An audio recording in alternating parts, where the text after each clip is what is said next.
everyone, welcome to the Direct Agents Amazon Holiday Planning webinar, How to Win in a Hyper-Competitive Q4. Thank you guys so much for joining us today. We have a lot of really amazing stuff to cover. So today we're going to cover how to drive awareness the right way, some out-of-the-box tactics that brands should be using on Amazon this Q4, how to modernize your path to purchase, and then just some planning and some ideas around planning for 2022. So before we get started with our conversation, I want to do a quick round of introductions. I'll start. My name is Megan Conahan. I'm an EVP here at Direct Agents with a specific focus on commerce. So Emily, I'll pass it over to you. Thanks, Megan. Hi, everyone. I'm Emily Leese. I am a senior e-commerce strategist here at Direct Agents, and I focus primarily on Amazon as well as a few other marketplaces. Thanks, guys. And I'm Nick. I'm the VP of Growth at Direct Agents. I've been with the company over 7 years, focusing on biddable media. But more recently, my focus has been on Amazon and really growing out our solution for our partners. So excited to share all of our insights with you today. Yeah, we have a lot to cover. I know we got a lot of really great questions and ideas for topics from people who just emailed into us and all sorts of other really great things that we've just been talking about. So I think we just jump into it and kind of see where this conversation takes us. But I wanted to start first, before we go into just more tactical level things, more of that macro view. So my first question, and Emily, I'd love to get your take on this first and foremost, is just given all of the changes in the market this year, right? We have increased competition, increased costs, consumer uncertainty. There's just so many things that we're dealing with in 2021 that we haven't necessarily dealt with before. What are the things that, from a macro level, brands should be considering in order to stand out? How do I stand out as a brand today? Yeah, definitely. Something that we've been talking a lot with our clients about, and as an agency, is kind of zooming out when it comes to your advertising efforts. I think a lot of brands really hyper-focus on ROAS, and they're starting to forget about these big brand awareness tactics. Something that we've been talking about more and more, and when we're meeting with a lot of Amazon advertising reps, is looking at our clients' product category and their consideration period. So when we're talking about consideration period, we're talking about how long it's taking a consumer to actually make a purchase after they're viewing your detail page. We have a couple of graphics that we'll go over. So the top one is a chart showing the consideration period of a brand that's around $20 to $50 price point. It's within the toy category, and their consideration period is relatively short. You'll see that 40% of shoppers are actually purchasing within the same day. Even if they're not purchasing within the same day, most of them are purchasing within a 7-day period. Then you'll look at almost a completely opposite consideration period there at the bottom. That one shows that, a lot of consumers are purchasing within the same day, but over just under 40% of those consumers are actually taking 90 days or more to purchase. So when we think of Amazon's attribution window, it's 14 days. So if I'm a brand who's operating within a category that has a 90-day attribution window, I can't focus on ROAS as my key metric when I'm looking at my advertising, because the majority of those purchases are falling outside of that attribution window. So when we're talking to our clients about planning their advertising efforts and standing out, we're really starting to focus more on brand awareness. This is something that we haven't necessarily historically done when we're thinking of advertising on Amazon, because we expect to be that transaction to be so instantaneous. But again, we're looking at more and more data, and we're actually expanding efforts to look more top of funnel.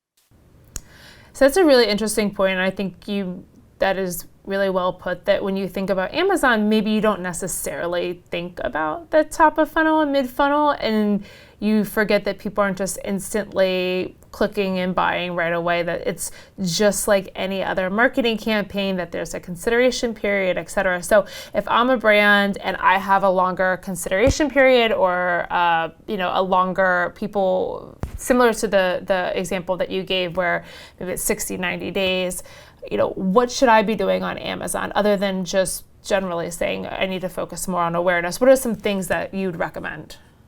Definitely. So something that we've been doing a lot with our clients is running DSP.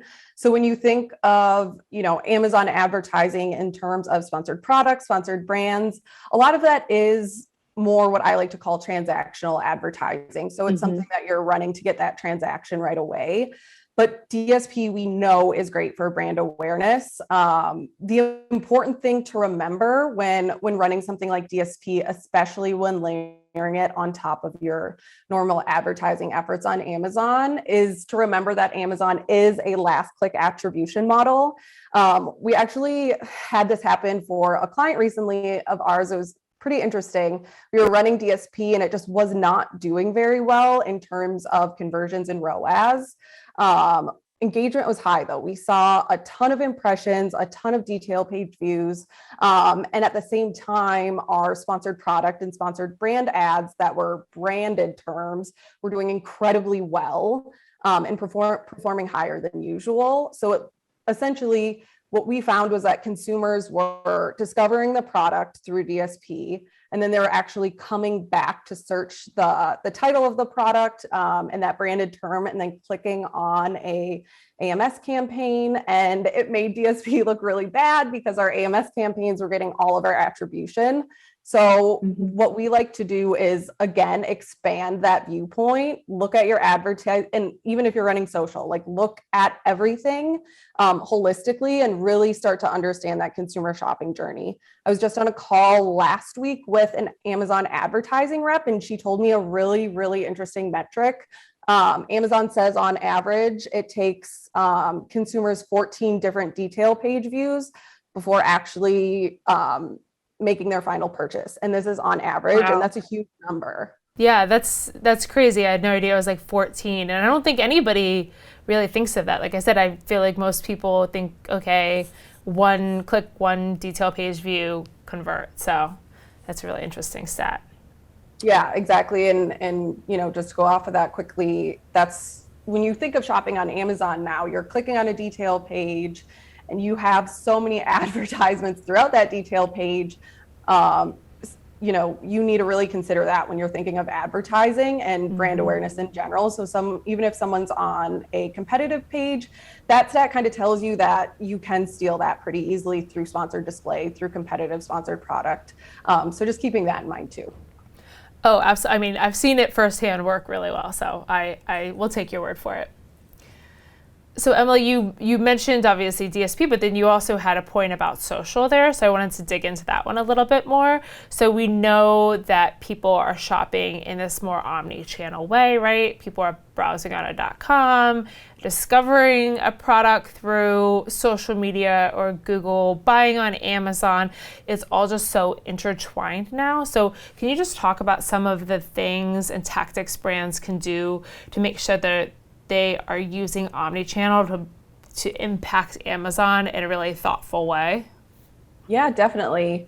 It's crazy how even within the past 6 months and even from 2020, consumer shopping experience and journey is just continuously updating and changing. And one of the largest areas that we've seen growth in, other than direct from the site or on Amazon, is social media, and really, really using social media as a tool for discovery purposes. We're finding more and more consumers discovering brands on Instagram, on Facebook, on TikTok. So that's definitely something within your advertising toolbox that you should be considering and you should be using within Q4. There was a very interesting stat we saw recently. It came out from Brandview Research, and they came out with an estimation that 11% of total e-commerce revenue actually happened on social platforms last year. And we're seeing that grow, and we expect it to be a lot larger in 21. So just knowing that, brands are actually shopping on these platforms now and they're using it for discovery, we need to start paying attention. And it's very important to remember that Amazon is rewarding brands now who are actually using social media channels to drive traffic to Amazon. They recently came out with a program where if you're using Amazon Attribution and a sale happens through that attribution link and drives a conversion, they're actually giving a kickback. The average is 10% for brands. So again, if I drive a sale from social media and I use that attribution link, I'll get 10% of that sale, which is amazing. So you're literally getting rewarded for pushing traffic to Amazon by Amazon. The other thing is that we know that consumers are really looking at gift guides. That's a huge part of e-commerce shopping. The unfortunate part is that there's not very many paid placements in that space. So you have to get a little bit creative when thinking about, how you can kind of use gift guides in the e-commerce space. So two things that I'd like to mention. One is kind of an obvious, using affiliates. Really using your influencers to drive traffic to Amazon and them doing gift guides. The other thing is driving traffic to your brand store and calling out a gift guide there. Lastly, you can actually bid for sponsored display placement now in the kids gift guide. So just looking at your whole entire space from a discovery perspective is really important, and we know that driving traffic also increases your rank from a BSR perspective and is important in Amazon's A10 algorithm. So it's just becoming more and more important. It's becoming more and more obvious, and brands should definitely be pushing from social channels. So I do want to touch base on and keep this conversation going with you guys about that omni-channel point that you made, Emily, but I want to pivot first to some of the more interesting things Amazon has started to do to engage shoppers. So we know that there's this growing appetite from shoppers that they want to still buy online. They maybe still want to buy on Amazon, but they want an experience that's as engaging as in real life. I think there's a stat said 70% of shoppers want to take part in some type of entertaining shopping experiences. And Nick, I'm really interested to get your perspective on this because Amazon's coming out with a lot of really new, interesting ways for brands to engage with consumers. So could you talk a little bit about what we've seen work for some of our brands and what you might recommend? Yeah, no, it's a great point, Megan.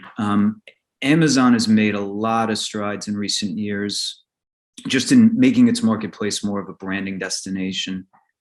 You've seen this with A+ content, storefronts, sponsored brand, custom imagery, new sponsored display units. So they're really spending a lot of time and resources on, again, making it sort of a one-stop shop for brands.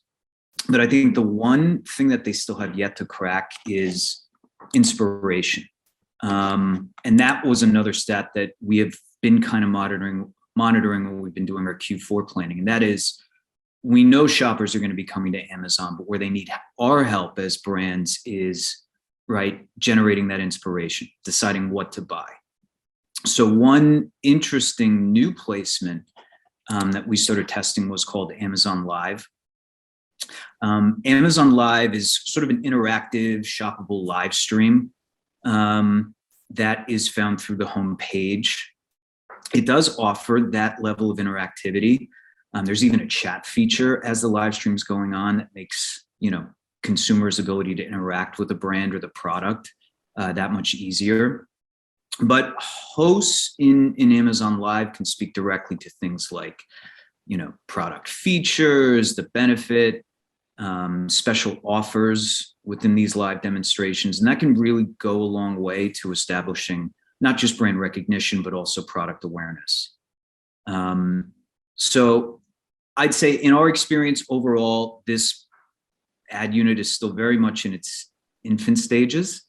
The early activations we've overseen haven't shown as strong an audience so far, but Amazon can easily kind of remedy this by giving it more prominent placement on the homepage and really across the SERP in general. So we look forward to testing this or continuing to test this in addition to all the other ads that we're testing. Yeah, and I think to your point, live shopping and live streaming is something that is still newer in the North American market, but is growing pretty significantly. And brands who try it first might have that first mover advantage a little bit. But you're right; it has to be, I think, for the right brand, and we'll keep seeing different levels of success as they keep iterating on that. And I mean, just to kind of have that conversation about top of funnel. Obviously, Amazon, to your point, Nick, is really trying to focus more on that inspiration piece. And many of our brands and many of our marketers that we work with and we talk to every single day, they understand the value of top of funnel, they understand the value of inspiration, but then we run into this roadblock that they're beholden to finance, right? They need a certain ROAS, they need a certain ACoS goal in order to get certain things approved. And I mean, Emily, it even goes back to your first conversation about like attributable, click-based revenue on Amazon. So how should the marketers that we're talking to or marketers in the audience today, how should they approach this? How can they get finance or their board or whoever it is to see that bigger picture? What do you guys think would be the right tactic to go about trying to explain this to a non-marketer? Yeah, that's a great question. And for those of us that have been at it in the D2C digital media game, I think our number one challenge was always trying to measure marketing's real impact, especially across so many disparate ecosystems, right? We have Google, Facebook, and Instagram, display campaigns ongoing. We have our email campaigns that we're monitoring, affiliate, OTT. I mean, the list just kind of goes on. And that came with all of those opportunities. Came some benefits, but it also came with a whole lot of challenges. Across a lot of those companies, especially we've seen this in the recent year with all of the privacy updates around iOS 14. So it's a really good thing that privacy is becoming more of a top priority across these companies, but it makes our ability in traditional digital media to measure marketing's real impact that much more challenging. With Amazon, Amazon is kind of in a unique position right now where they can actually take advantage of that new reality for a few reasons. Again, going back to what I said about Amazon is becoming more and more of a branding destination, you're able to tap into new opportunities to get your brand in front of new consumers. But you are now able to really run a full funnel marketing approach strictly on that marketplace. So product discovery, getting a consumer to actually show interest and check out your product detail page or your storefront, figuring out which products they were most interested in and beginning to re-engage them. All of these various tactics can now be measured under the same roof. And that also makes our ability to measure the path to purchase a lot more streamlined.